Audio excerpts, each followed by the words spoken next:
Andijon viloyati Qo'rg'ontepa tumanidagi Sultonobod qishlog'ida joylashgan Bibi Seshanba yoki Bibi Seshanba ziyoratgohi nafaqat ruhiy, balki tarixiy va madaniy meros hisoblanadi. Quyida uning tarixi va bugungi holati haqida to'liq bilib olasiz. Tarixga nazar solsak, Bibi Seshanba kim? Afrida Hazrat Bahouddin Naqshbandiyning xolasi bo'lgan. Nomi Komila, Vali Komila deb ham yuritiladi. U diniy bilimdon bo'lib, seshanba kunlari Qur'on o'qib, amru ma'ruf o'tkazgan va kishilarga ruhiy hamda jismoniy shifo bergani uchun ham Bibi Seshanba deb atalgan.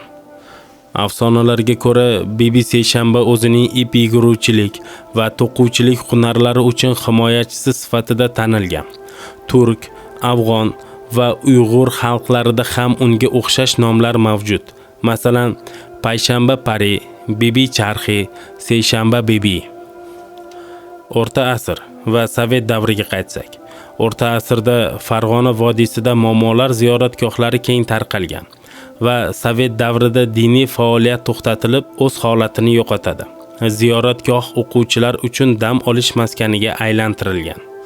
Ziyoratgoh 2000-yildan 2005-yilgacha bo'lgan vaqt oralig'ida obodonlashtirilib, milliy uslubdagi maqbara va choyxona barpo qilingan va buloqlar bo'yida infratuzilma yo'lga qo'yilgan.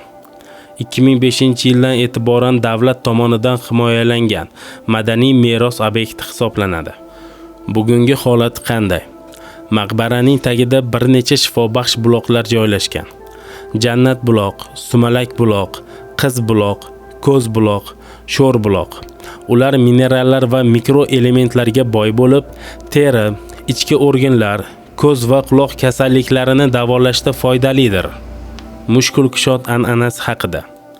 Hozirgi kunda bu an'ana marosimi asosan momolar orasida davom etib, oilaviy muammolarga hal yo'l topish, dardga davo topish niyatida o'tkazilinadi.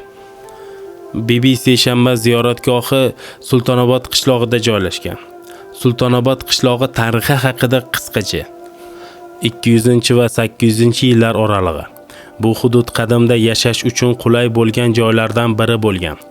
Arxeologik topilmalar shuni ko'rsatadiki, bu yerda qadimgi aholi punktlari mavjud bo'lgan. Turar joylar, madaniy qatlamlar, sopol buyumlar topilgan.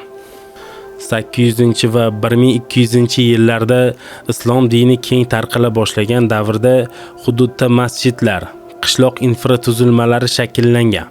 Bu davrda ziyoratgohlar va diniy markazlar vujudga kelgan bo'lishi mumkin. 1200 va 1500 yillar Temuriylar va Boburiylar davrida Farg'ona vodiysining boshqa qismlari kabi Sultonobod atrofida ham savdo, dehqonchilik va hunarmandchilik rivojlangan.